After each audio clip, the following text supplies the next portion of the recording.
যে গরু ছাড়াই দুধ উৎপাদন, এটা কি করে সম্ভব? এটা একদম ন্যাচারাল প্রসেসে করছি। আচ্ছা, এটা আমাদের সয়াবিন আছে। ওকে, সয়াবিন জানা আছে আপনার? হ্যাঁ, সয়াবিন জানা আছে। সয়াবিন সিড থেকে প্রসেস করে আমরা দুধ বানাচ্ছি। সয়াবিনের দুধ হচ্ছে? এটা সয়াবিন দুধ। ওকে, এটা গরুর দুধ নয়। আচ্ছা, কিন্তু টাইপ অফ আপনি দেখতে পাবেন পুরো দুধেরই মতো। তার মানে এখানে পনিরও তৈরি হবে ওটা দিয়েই, আবার দই তৈরি হবে ওটা দিয়েই। দুধ থেকে আমরা যা যা তৈরি করি, হ্যাঁ, এই দুধ থেকে সমস্ত কিছু আপনি করতে পারবেন। দুধ থেকে দই, তার থেকে লস্যি, হ্যাঁ। তার থেকে ছানা, তার থেকে পনির, তার থেকে পায়েস, আচ্ছা, মিষ্টি, সমস্ত কিছু হবে। মার্কেটে আমরা যে গরুর দুধ পাচ্ছি সেই দুধ বিক্রি করে যে বিজনেস হচ্ছে, এই সয়াবিন দুধ বিজনেস তৈরি করে নিয়ে এই ব্যবসা করা, এটা কতটা প্রফিটেবল বা কতটা সমসাময়িক যদি আমাদের একটু বোঝান। গরুর দুধ আমরা যদি পাই তো তার জন্য গরু পালন করতে হয়, তার পিছনে আমাদের মেহনত থাকে। এখানেও সেই রকম এক্সট্রা ওই মেহনতটা নেই, কিন্তু এখানে বাকি যেটা প্রসেসটা, সেই প্রসেসটা আমাদের করতে হবে। ওকে, ঠিক আছে, এবার প্রসেসটা কি হলো? এখানে আমরা একটা মেশিনারি দেখতে পাচ্ছেন, এই মেশিনারির মধ্যে প্রসেস করছি। প্রথমে সয়াবিনটাকে ভিজিয়ে রাখছি, সেই সয়াবিনটাকে ভিজিয়ে এখানে গ্রাইন্ডারের মাধ্যমে প্রসেস করে দুধ এপাশে বেরিয়ে যাচ্ছে।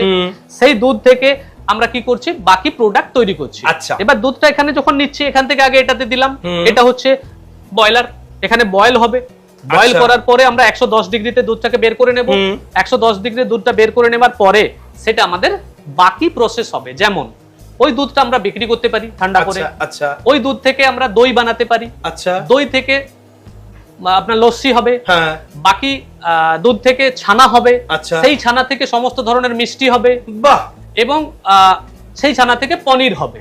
আমি 1 কিলো সয়াবিন থেকে আমি দুধ বানাবো, হ্যাঁ। কতটা দুধ বিক্রির জন্য দুধ তৈরি করতে পারবো? যদি দুধ বিক্রির জন্য করি তাহলে 15 থেকে 20 লিটার।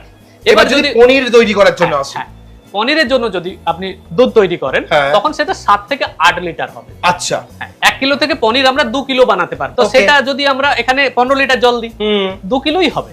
8 লিটার জল দিলে 2 কিলোই হবে। তো এখানে এই ডিসটেন্সটা কেন করা হয়েছে না, এই মেশিনের ক্যাপাসিটিটাকে আরো বাড়ানোর জন্য। 15 লিটার দিয়ে তো লাভ নেই, ঠিক হাফ করে দিলাম, এখানে ক্যাপাসিটি বেড়ে গেল। ওকে, যদি এটার 5 কেজি হতো, বেশি বের করে নিতে পারবো অল্প টাইমের মধ্যে একই খরচে। এখানে খরচটা সেভ করা হচ্ছে। ওকে, ঠিক আছে, এই হিসেবে করছি।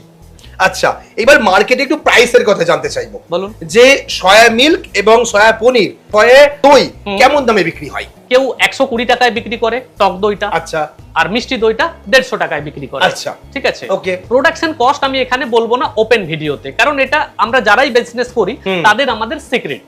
আমাদের কত খরচ হচ্ছে, যখন আপনারা এখানে কেউ শিখতে আসবেন বা জানতে চাইবেন, ফোন করবেন, আমি তখন